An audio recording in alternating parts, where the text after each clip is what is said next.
Let's take a look at the new add-on audio visor.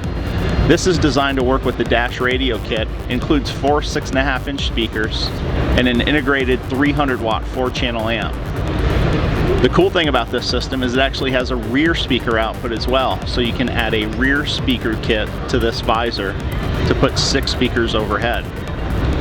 The 6.5-inch speakers used in the visor use a 0.75-inch titanium dome tweeter and an off-road grade audio poly composite cone. The center of the visor has 6 Carling switch locations that are designed to work with the new oversized Ranger switches.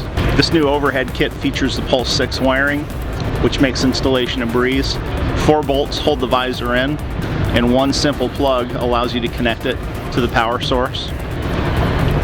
Installation takes under an hour.